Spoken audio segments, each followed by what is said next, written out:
on his bed. So then when we came over from the hospital, we had a ton of them. So he got used to multiple bankies, thank goodness.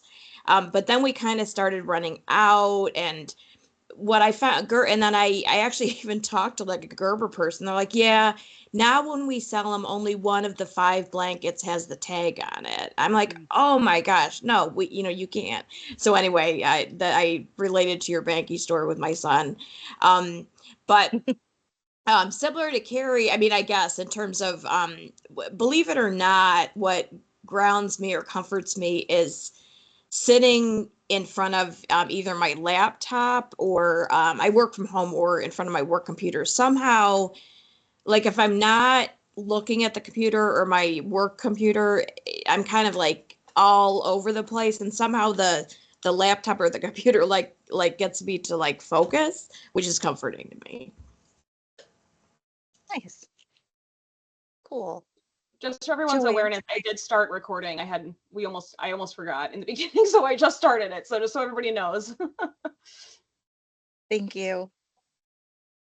Joanne, do you want to introduce yourself and share something that helps you comfort?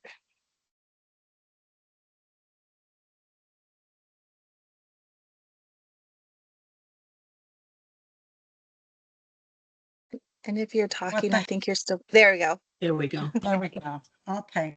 Yeah, I was trying to click the mute button and it wouldn't go off. Yes, I'm Joanne Fisher. I am an engagement specialist located in the Southern Tier chapter. I've been working there since November, but I am also have been a volunteer for the Red Cross for 7 years. And I worked with many groups, including the Pride Committee. Something that makes me comfortable is to think about the beach. So when I get stressed, I just kind of sit back and close my eyes and imagine the sun and the water rushing on shore, and it calms me right down. And Lynn is also here with me, so I'm gonna give Lynn the next. Hi, I'm Lynn Augenstern. I'm a volunteer with the Southern Tier chapter. Excuse me. I've been with the Red Cross for 14 years. I started out as a blood donor ambassador, and then I switched over to volunteer services. Currently, I'm an intake screener for new volunteers. The thing that gives me comfort is quiet. I will turn off, even in my car, sometimes I will turn off the radio, I will turn off the television, and I will just sit quietly and call my cat, who sometimes will listen and come over to me and sit on my lap, and his soft, very soft fur is what gives me comfort. I can relate to that. Thank you both for sharing. Thank you. Thank you. Kurt, would you like to introduce yourself and maybe share a comfort item or two that you have? Yeah, so sorry I jumped on a few minutes late. I teach until 11, so I'm trying to like hoof it down back to my office. So my name's Kurt. I use he, him pronouns, and then something that comforts me or like de-stresses is actually cooking. I really love how there's kind of like a basic framework, but there's a lot of room for improv and you can sort of make it your own. And then the other part of the cooking I really like is sort of being able to share it with family or friends. So it's kind of cheesy, but that's sort of my zen. Nice. Is that a pun too? Sometimes it's cheesy on the cooking. Sorry. I love it. I love it. Wanda, would you mind sharing? Hi, my name is Wanda. My pronouns she, hers, and ella. I'm part of the AmeriCorps for the Greater Rochester. And something is for me, I always have a bag of chocolate next to my bedside, always. And something that relaxes me is eating chocolate and be with my dog. Nice. Can't go wrong with chocolate. Miranda, would you like to share?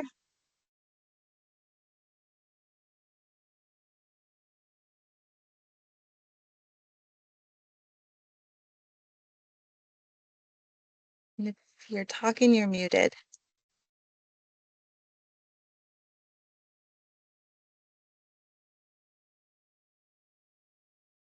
All right, hopefully we can circle back to Miranda. Ellen, would you like to share? Hi, everyone. I'm Ellen, she, her pronouns. I am the supervisor for biomedical volunteers for all of New York, but I do actually reside in Western New York near Rochester. Um, a comfort thing.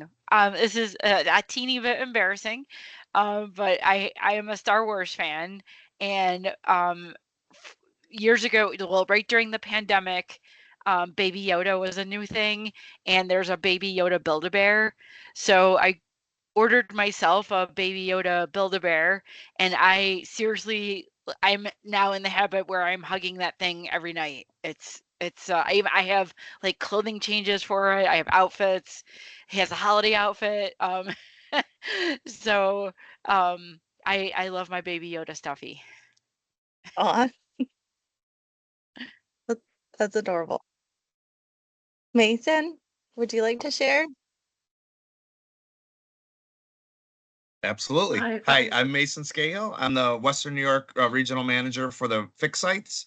My pronouns are he, him. Ellen, just so you know, I have a bathroom. It's fully dedicated to Star Wars and lightsabers and Grogu and everybody included.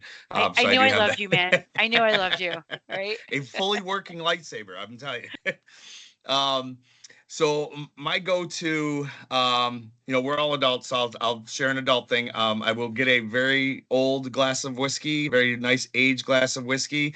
I will have either no lights or very minimal lights on, and I have a record collection of thousands. So my favorite thing to do is kind of sit in the dark with a nice aged glass of whiskey, put on a record, and just engulf myself in the sound. No TV, no phone, no extra stimuli, so kind of the opposite of Carrie, and just kind of listen. It's amazing you can own records for years, and when you immerse yourself like that, you hear things you had never heard before listening to the record.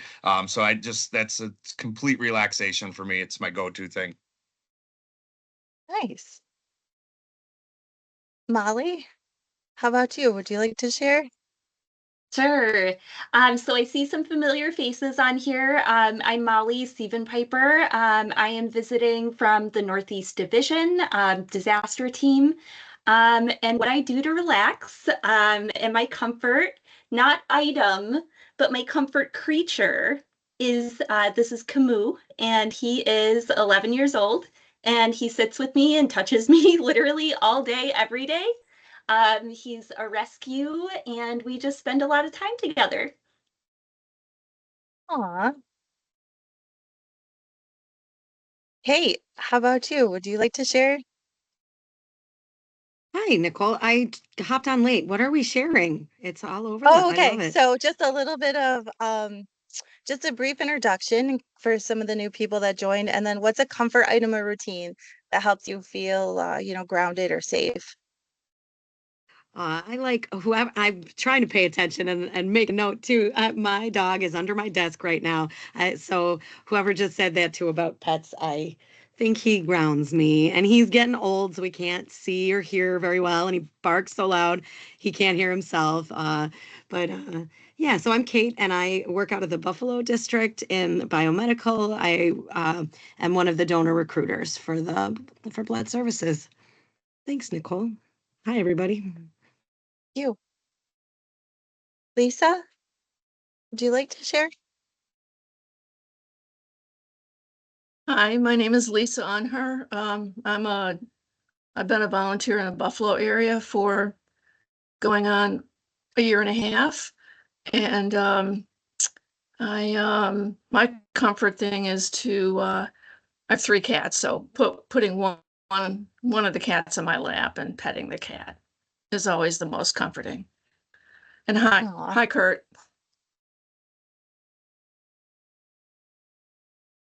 Gail, would you like to share?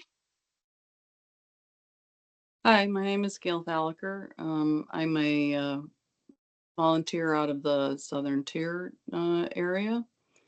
I'm a CVL and a donor ambassador. I've been volunteering for about 3 years.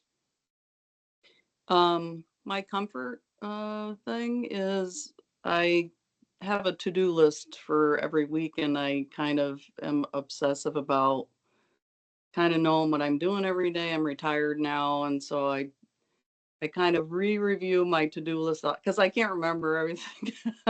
So I just have this to-do list that I maintain by day, and it's comfort kind of knowing how I have my week planned out. So that's my comfort thing. Nice. Very cool. Is there anyone else who I missed or didn't get a chance to share yet?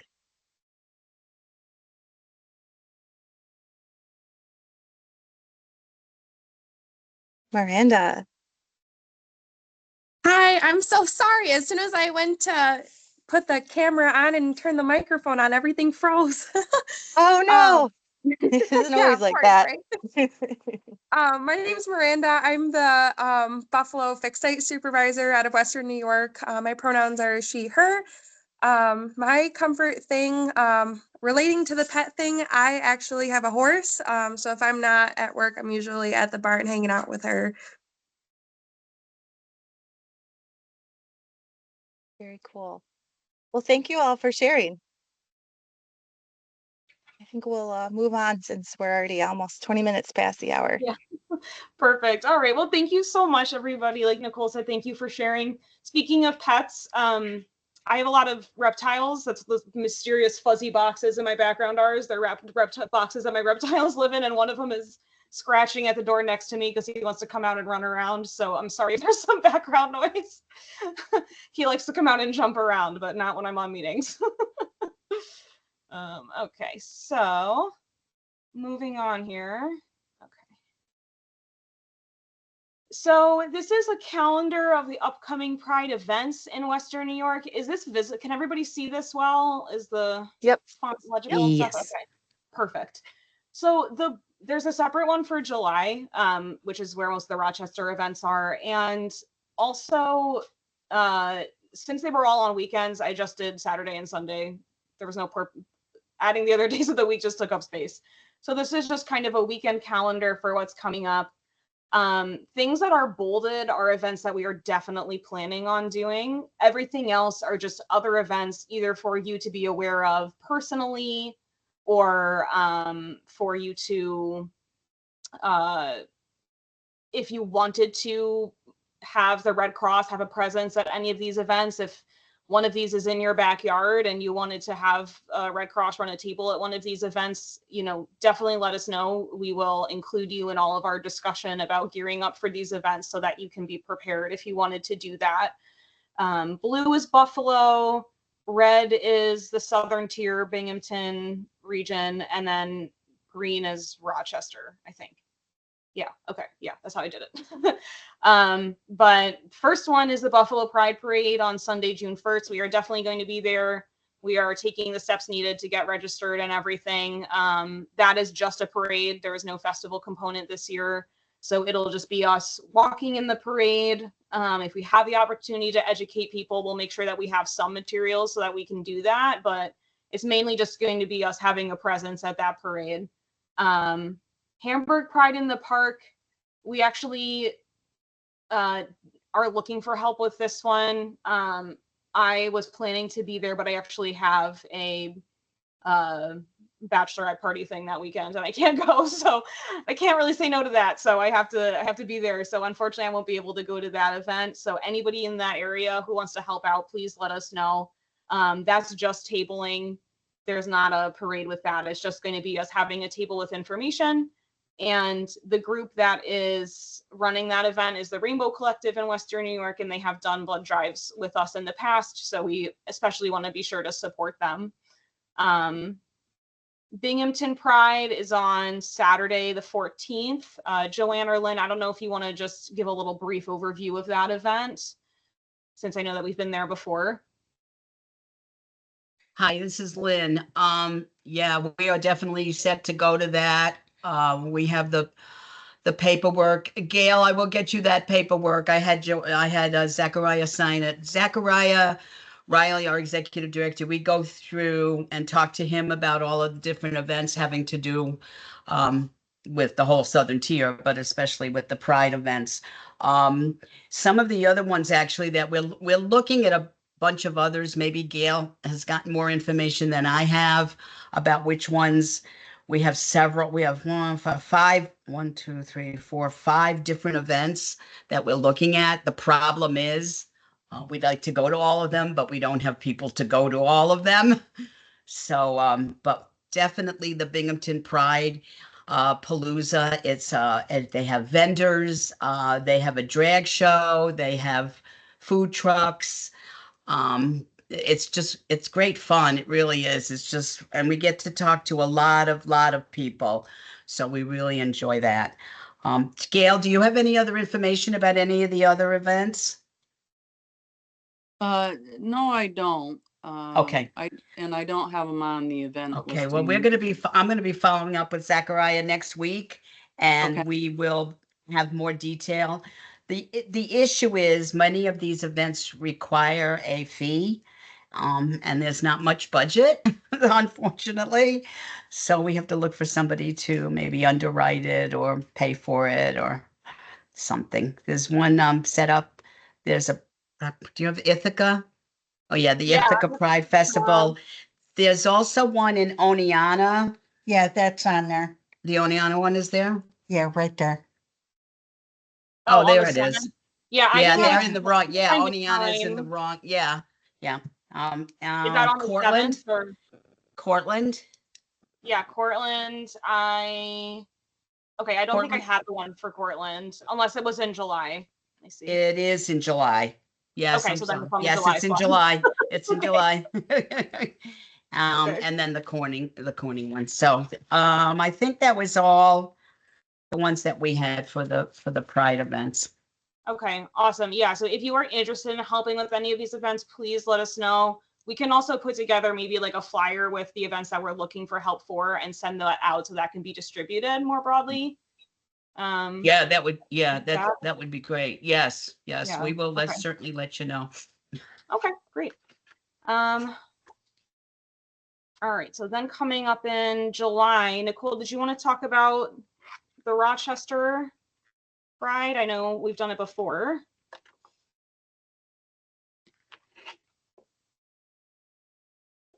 Yep. So, yep, we are confirmed to have a float in the parade. And we submitted an application to have a table as a community vendor. And we will, as Carrie just suggested, like maybe send out a invitation to participate. And then in a bigger picture scale, we've talked a few times about like materials and different things and our messaging. So we're going to work. We just had a meeting this morning before this meeting to talk a little bit about some of our strategy and our messaging to make sure that we're, engaging with the community and in a way that feels very safe and supportive and heals some of the wounds that past policy has created. So I think that this will be a really, really awesome opportunity in Rochester, and we're going to try to do a lot more in Rochester too, not just this event. Awesome. Yeah. And I know that there was something else in Rochester that just came up this morning. There's a picnic. Is that on the same day or is that a different day? I don't know if Wanda, if you know the day that that's on. But that might be a good event for us to go to as well if there's tabling. Yeah, it's a different day. Okay. We can send out what day it is. Yeah, that would be great. And then I can kind of add it to the list so people are aware. Okay. Yeah. So that's kind of just the general thoughts as of this point, that we'd be doing at least those 4 events and then hopefully many more. I don't think it's sustainable or feasible for us to expect to do every single Pride event in Western New York. I don't think that's realistic necessarily, but we want to do as much as we can, spread the word as much as we can. Any other questions or comments on either of these slides before we move on? I did say that for the Buffalo one, I do have a CDL, so I didn't know if we had interest in putting the Bloodmobile bus in the parade for Buffalo, but I would be available to drive that and to have that entered if we were in fact marching with vehicles in that parade. I unfortunately am not available on the Rochester one, or I'd do the same for there. Okay, awesome. I will make a note of that. I'm going to talk about that in just a minute because there has been we have had a little bit of discussion about the vehicles. So, okay. So this is where some of the things that have come up where this is kind of the list of what we've been thinking in terms of next steps. Nicole and I and Joanne and Lynn have met and talked about some of this stuff a little bit. So as we kind of mentioned earlier, these do have registration fees, a lot of these events, and that's because the events are put on by nonprofits, so they're needing support in order to host these events for the most part. So there are usually registration fees. There is funds that we can apply for through Jerry Dale, who was here for our very first meeting. Their department does have an application that we can apply for funds for these events. So we're going to kind of do what we can and see what is available and see what's there so that we can get at least the registration fees covered, hopefully. And then there's other things that we'll need, considering the number of events we're going to. There is going to be a cost for decorations, for the tables, for events where there's tabling, for vehicles. On the first slide, I had a picture of the vehicle in one of the Rochester parades, and it's all decorated because you really want to make sure that you're being festive with everything in the parade. So getting everything decorated and just like looking pride ready. We're gonna have tables with like little giveaways, little we were thinking like stickers, little rainbow bracelets, things like that, just to kind of engage with the community more. So we'll want to apply for some money for that. And like I have been on the t-shirt train. I have been like a huge advocate for seeing if we can try to get matching, because there are official Pride t-shirts. I think it would be awesome if everybody showed up to the Buffalo Pride Parade or whatever Pride Parade. If we show up and we all have the Red Cross Pride t-shirts on, I think that's just a huge indicator that not only are we here for the community, but we are like we have these materials, we have these ready to go, like we are representing the Red Cross and the community together. So we'll have to see if that's an option. But yeah, so Nicole and I have also talked about making sure we track all of that for future spending, because we want to see how much stuff costs this year, so that next year when we're planning for these events again, we can go into that prepared. And if there's money that comes in as a donation from a sponsor, that we know if there's a certain amount of money that we are provided from the Red Cross, if there's money that comes in from a sponsor, we can know what to do with that other money that we're going to be provided with. We have to actually register for the events, which will be easy. And then the big thing is spreading the word. So this is really, really where I think, need a lot of help. It's getting people aware that we're doing these events. Yeah, Joanne? Yeah, I just wanted you were talking about the t-shirts, and Lynn and I ordered ours. Oh, and awesome. Here they are. I don't know if you can see it. Yeah. What it says on the front is, everyone is welcome. It's got the American Red Cross Pride Resource Group, and it's got the heart with the rainbow colors. Very nice. So I wanted everybody to see that, and they're very, very soft. So that's something to think about, and they came quickly. So okay, good. I will let you get back to the list. Yeah, your list. Oh, Ellen. Okay, thank you. Yeah, I would appreciate. I know you mentioned earlier, Ellen, that Eastern New York has also been doing these same kinds of efforts. We would love to talk to them, or if there's anything that they've done that they could give us some advice on how to do, that would definitely be helpful for us. I think, this initiative, everything here, this resource group, I don't want anybody to ever feel like they can't speak up or contribute something, because it really is going to take all of us to make this group happen, make the things we want to happen. It's going to take everybody. So if you have anything to contribute, do not hesitate. Be creative. If there's even something you can think of that maybe we haven't thought of, please reach out to us, Nicole or I, and just let us know, because we're always looking for ways that people can help. Yeah, and I know everybody has a lot to offer, I'm sure. So what I was saying about spreading the word. So we want to make sure people know this is happening. It's not just for Red Cross employees or volunteers, it's for friends in the community. Invite your family if you're going to a parade so that they can walk with you. All sorts of people walk in pride parades. So invite whoever you want to be with you so we can have a big friendly group. I don't know, Nicole, if you have any feedback about like how many people were in the Rochester parade before, or kind of like what the group was like, but I assume it was the same, where it was just sort of everyone. Yeah, I think we had, I don't know the exact number. I want to say it was around a dozen.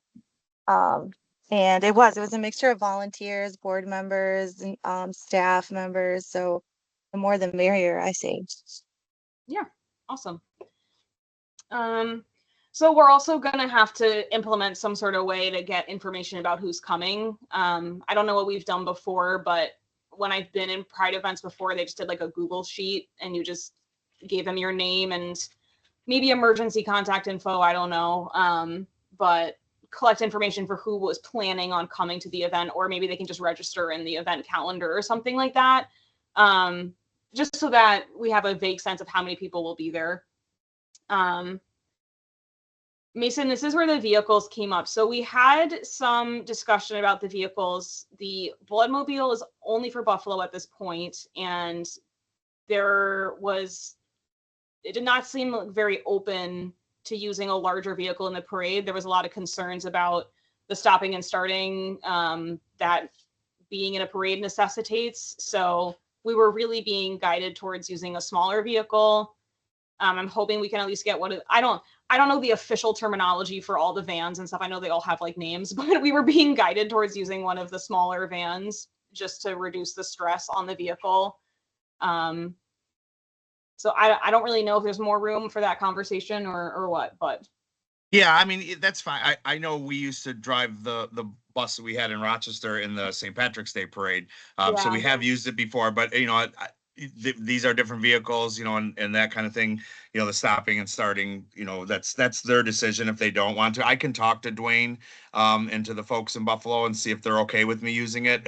Or we can just use, like you said, the regular mobile unit assistant vehicles, which are bigger than a van. They're so those have a pretty good presence. I just know that a lot of times, we want to do I mean, especially, I'll be selfish. I want to have the blood services as part of it, because for a long time in all the parades in Rochester, it just seemed like the main presence was humanitarian services, which is wonderful, and we want that. But we want to also show, especially what we said, the healing process with our past practices and for this community. I'd like to have a blood something out there to let them know that blood services is welcoming you guys, you folks, into this. So I think that presence, and the bus is a huge presence. So I'll circle with Dwayne and see what his apprehensions are with using that vehicle, and if maybe he can concede and we can use it. But I'll get back with you.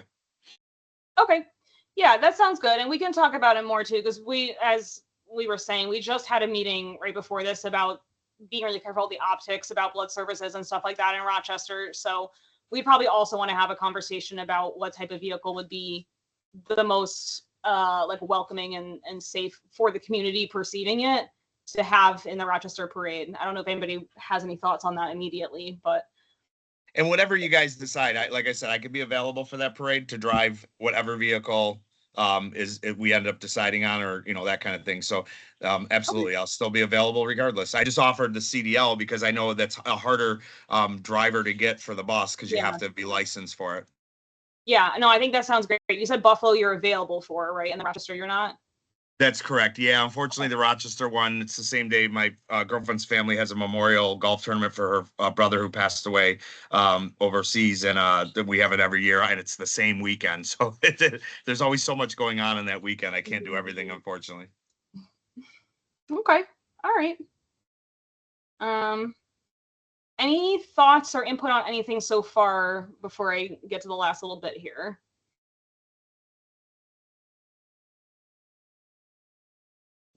Okay. So the last thing, we might need some volunteer help for this part too, is making sure that the materials are where they need to be before each event. So we've talked about getting specific flyers and getting those put together.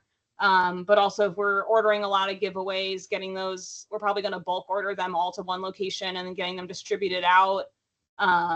Getting the tabling materials ready. So things besides flyers, we talked about, there is like a spin the wheel game that is sometimes used at tabling where like they come up, they spin the wheel. I actually haven't done it, so I don't know if anybody else has a better description of how it works, but it's just to get the public engaged with the tabling. And we can kind of tailor that to Pride and put specific information about either Pride history or Red Cross and Pride or things like that. But yeah, so that's stuff we want to make sure is set up. And then we're also going to need to do some sort of training for tabling for anybody who's going to be tabling at any sort of event, or any sort of Pride event, I should say. First of all, just the basic kind of tabling training that I know Wendy has run before. She unfortunately couldn't make it here today, but she has run that before for volunteers, so she could probably be helpful with that. But then also specifically about these tough topics, what to do if somebody comes up to you and has some hard questions about the history of the Red Cross and the LGBTQ community, just so we can handle those things in a way that's respectful and appropriate. And just making sure that we're representing the Red Cross well when we're going out into the community. So we're definitely going to have something like that before these events too. Alrighty. So there are some Pride blood drives coming up. Like I said, unfortunately, Wendy can't be here, but she is the account manager who handles the Buffalo Pride Drive. That's coming Thursday, June 12th. It's at the chapter house in Buffalo. And she did send me some information here. So for that blood drive, we're the Western New York Pride Resource Group. We are technically the sponsors of that blood drive, meaning that we're expected to do some work with spreading the word, getting donors involved. Wendy has flyers that she's going to send us. So anybody in the Buffalo area, if you're interested in helping with recruiting donors, please let us know, because it would be distributing information, getting people to come to the drive. And she did say also that those flyers would have information about the individual donor assessment and like who can donate and things like that right on them, because that we want to make sure people don't just look at the flyer and say, oh, I can't donate, and just ignore it. We want to try to get people's attention by making sure they know that the donation process is more inclusive now, so that more people can donate if they would like. That group is, or that drive, is also co-sponsored with two organizations in our community who are run by the same person, Blood is Blood and Good Deeds America. So he also helps us spread the word about those drives and things like that, just to help us get more donors. Are there any questions about that? Okay. The Rochester Pride Drive, that was Brian, who was on our meeting last time, really wants to get a Pride Drive started in Rochester.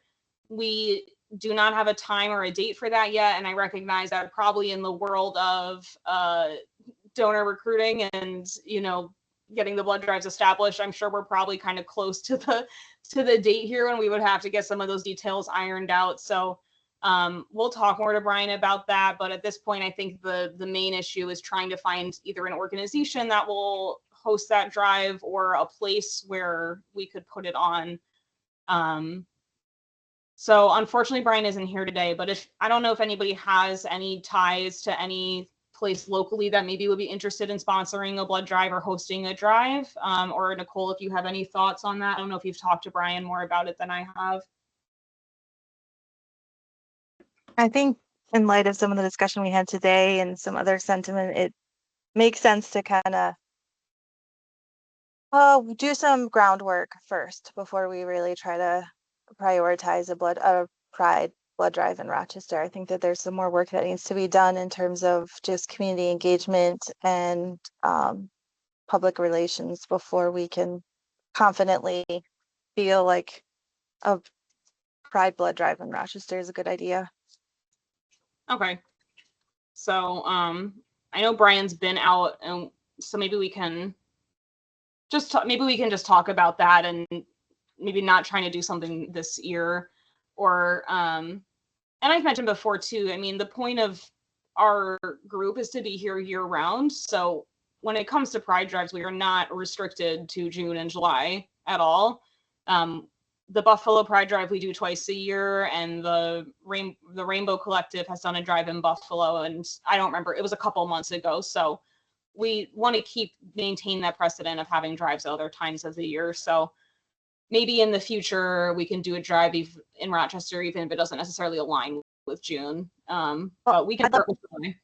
I think that this is just me speaking, but I think that our best option in Rochester is to really find, instead of us trying to push it, we really try to engage with a lot of groups in Rochester and let that relationship build to the point where there's groups that want to do it, and where they're helping spearhead it. Because I think that because we haven't had one, and because of some of the frustrations that the community in Rochester has felt, I think us pushing for one without that community partnership and without the community being the ones pushing us to have it, we're going to struggle.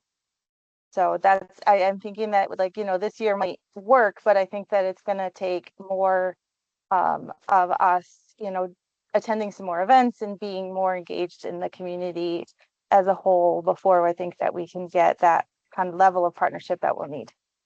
So that's just my thoughts on this.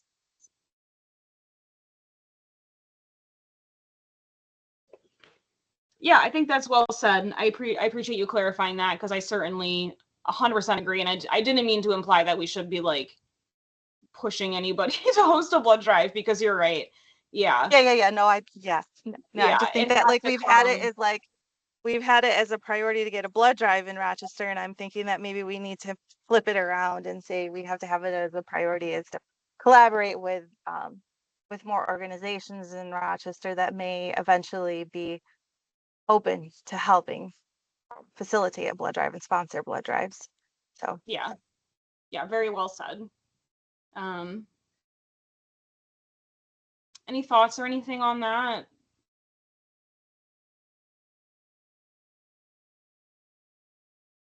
Okay. All right. Well, last slide here. I don't know. Molly, I don't know if you wanted to talk a little bit about, I know we talked briefly this morning about spreading the word and supporting the community. So I don't know if you wanted to talk a bit about events outside of blood drives. Yeah, so I'll go ahead and give some information about, so there's some AmeriCorps alumni on here, Lynn and Joanne. So basically what I do with the Northeast Division is we have an AmeriCorps program that focuses on preparedness. So we install smoke alarms, we do hands-only CPR, and then we just have like a bunch of different programs that we can offer people. So I can send some information over, but I just basically really want to have that as an offer. Okay. Yeah, so we have like some 90-minute courses. The installs I'm so sorry. I'm so bad at public speaking. And then we I'm also sorry, I have an didn't mean to early put you on the childhood spot. one. So, in communities that maybe aren't ready for a blood drive, I just really think that it's focusing on what the Red Cross offers. So what kind of services that we offer. I know that we just had a conversation earlier about how like a huge part of Pride and just like humanitarian work in general is just empowering people to be able to take care of themselves during emergencies, being able to save lives. So basically, if anyone wants to start offering any preparedness, I would love to see some of this information at some of our Pride events, our tabling events. I can go ahead and send some like skills overviews, like what we offer in disaster services. And I think another thing to take away is basically like if someone has a home fire, the Red Cross does take care of that. So like if someone has a home fire, we provide client assistance so we can get them really taken care of for the first 72 hours. So basically we give them some money. They can use it to spend it on lodging until like renters or homeowners owners insurance goes through. They can use it for food, anything that they need. It's like an unrestricted immediate need kind of thing. So basically, in addition to preparedness, so again, like the smoke alarms, we teach some 90-minute courses on how to build an emergency kit and the hands-only CPR. I just do want to reiterate that there's like a bunch of different things that we offer as an organization. We also do a lot for the veterans community. So we have like some individual casework. We also help relocate people in war-torn countries. So we do some family tracing and relocation services if a family gets separated. So there's a lot of different things that the Red Cross offers just in general as far as programming, education, just to even go into SAF that is outside of my wheelhouse. We also offer this course. It's called Even War Has Rules, and it is basically an hour-long course on the history of like the Geneva Convention and why like basically wars have rules, like what is a human rights violation. And I do think that that is very like pertinent to what the community like being educated on like human rights in general, and all of that. So there is like a whole bunch of things that we can definitely offer just in general. So Wanda is actually on the call right now. She is one of our AmeriCorps members. So she does all of these preparedness courses. So she'll go in and she'll install smoke alarms in people's homes. She'll teach the hands-only CPR classes. And basically, if you ever come across a community member and they're interested in doing that, they can always contact us and we'll get them on a list. We'll get a training out to them. We'll get smoke alarms out to them, and all of that stuff. So does anyone have any questions?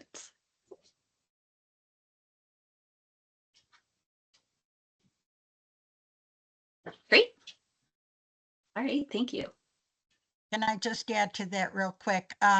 Typically when we table, excuse me, typically when we table, on the table is not just items that talk about blood donation or pride, but it speaks to the 5 lines of service that we have at the Red Cross, which include everything that Molly just spoke about.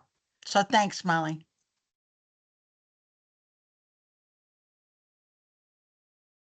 Nicole. So you might have clarified this, but can you give a little bit more information? So if we do want to get involved, learn some of the certifications like hands-only CPR, or if we want to get more information and be able to spread the word more readily in the community, what should we do? Should we reach out to you? What is our next step as like members? So Wanda can be the point person for that. So there's typically some online training. So in disaster services or just in the Red Cross in general, you know how like we have training modules. So basically, if you're interested in becoming a hands-only CPR instructor, there's a couple online courses, and then there's an in-person module where like basically our disaster team. So it would typically be, I don't know if it's clear anymore in Rochester, but you'll basically learn how to become an instructor. There's actually, I know that Wendy and Catherine offer the hands-only instructor courses, right? On this committee, correct? I Yes. think there's a few people that are certified that we can all work together to get that, but definitely reach out to Wanda. Thank I you. would say that for the hands-only CPR, initially anyone could be trained to go out and teach that. And now to teach someone to be an instructor themselves, one has to be CPR certified before they can do that. Oh, and that's free, by the way, for all Red Crossers. If you have a Volunteer Connection account, that is completely free of charge. So if anyone wants to get CPR certified, just definitely touch base. There's a coupon code. And I just put a description in here that just has like a quick overview of all of our programs. I am writing my 2026 grant right now, so I already had this sitting. I have not edited it yet, so it might be a little rough, but it does cover all of our preparedness activities.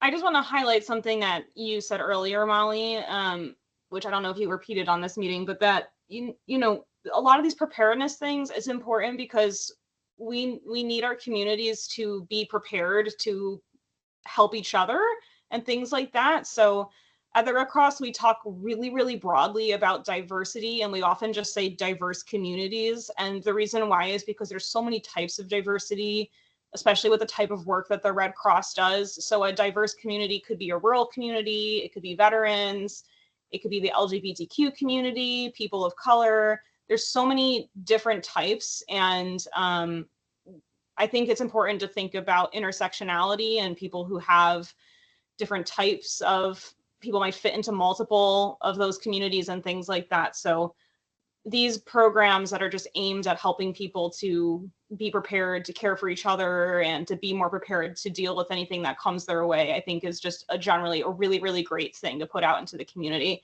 I probably didn't say that as well as you would have, Molly, but hopefully I got the point across.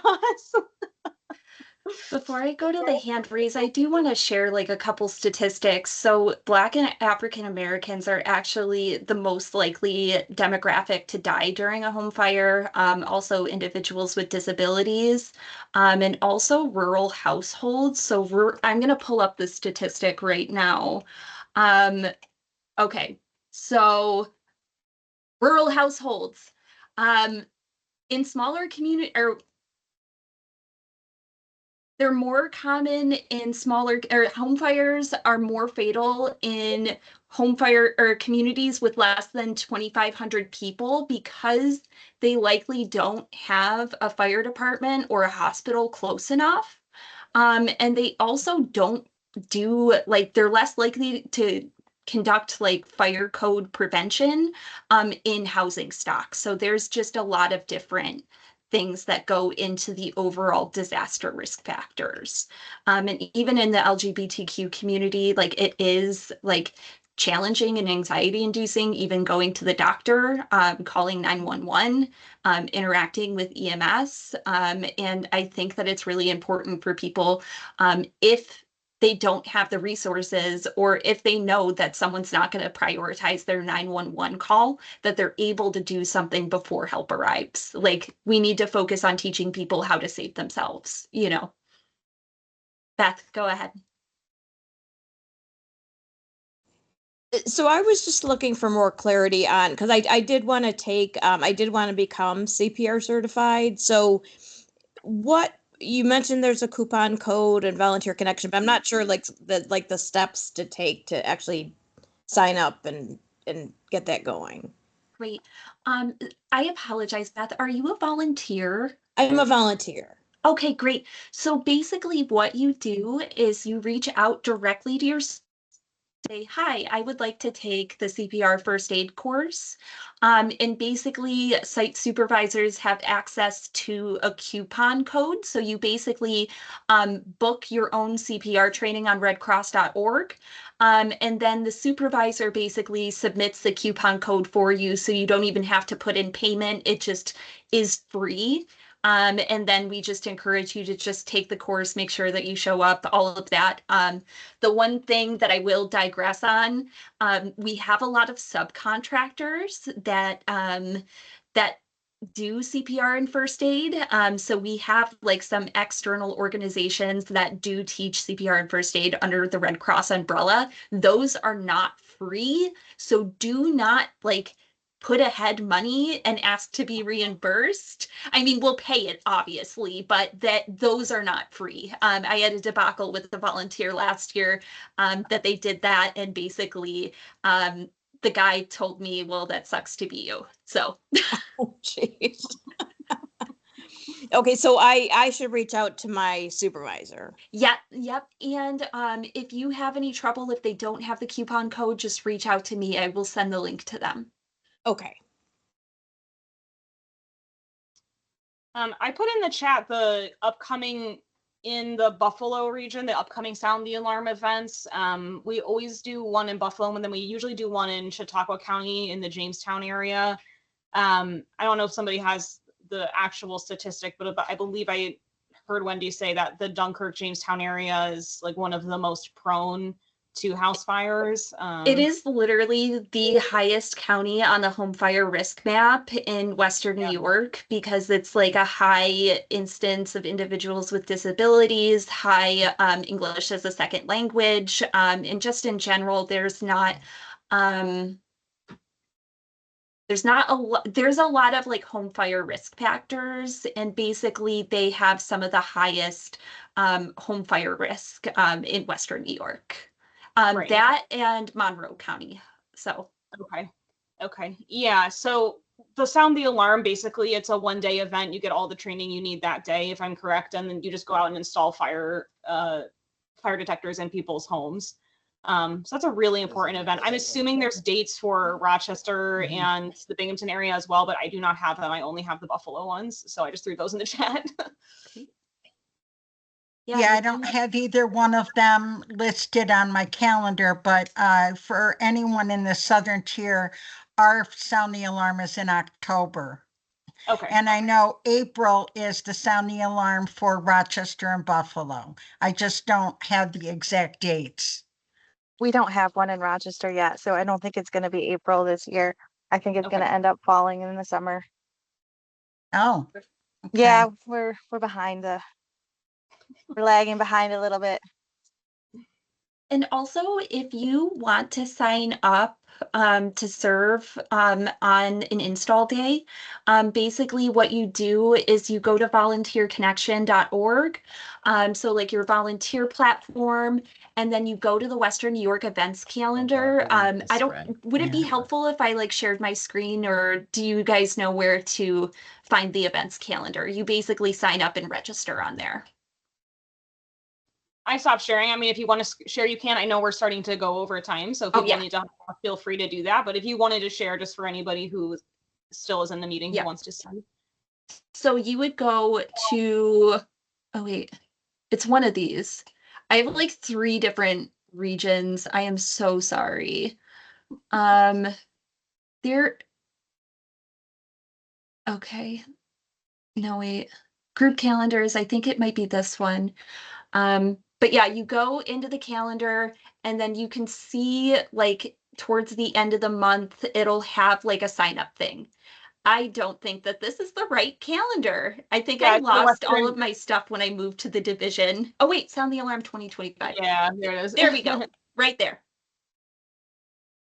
Awesome. Yeah. So, all right, well, that was pretty much everything I had to talk about. Were there any other points or things that I missed or anything else that anybody wants to bring up?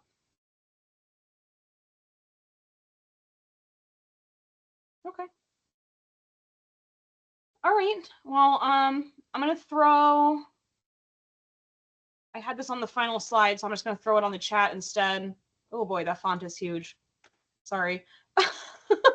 If you want to help with anything, any events, or if there's anything that you have more questions about, or if you're watching the recording of this meeting and you want more information, or you want to get on an email list or anything like that, please reach out to Nicole or I, and we will make whatever you want to happen. Well, maybe not anything you want to happen, but we will help with whatever you need. I was gonna say make whatever you want to happen, but I can't quite promise that. All right. Well, Nicole, did you have anything else that you wanted to add on at the end here? I don't think so. That was great. Thank you, Carrie, for putting all that together. Oh, That of was course. really, really helpful. Thank you. I forgot, I will not be here next meeting. I think it's May 9th, and we are having our team empowerment day in Binghamton that day. So I will not be there. But I'm assuming, Nicole, that you'll just run a meeting like normal, or? Now that you say that, I think there's a conference. We might have to reschedule to a different Okay. week next month Okay. because I think Okay, there's well, a conference that week too. So yeah, we'll let you know if anything needs to change. We'll send a notification out to everybody. Okay. All right. And if there's anything I can help with, any information that Lynn or I could help with there, please just reach out. We will. Thank you so much. Thank you. All right. Have a good weekend, everybody. Thank you. Thank You guys you. have fun. Thank you. Bye. Bye. Bye. Bye.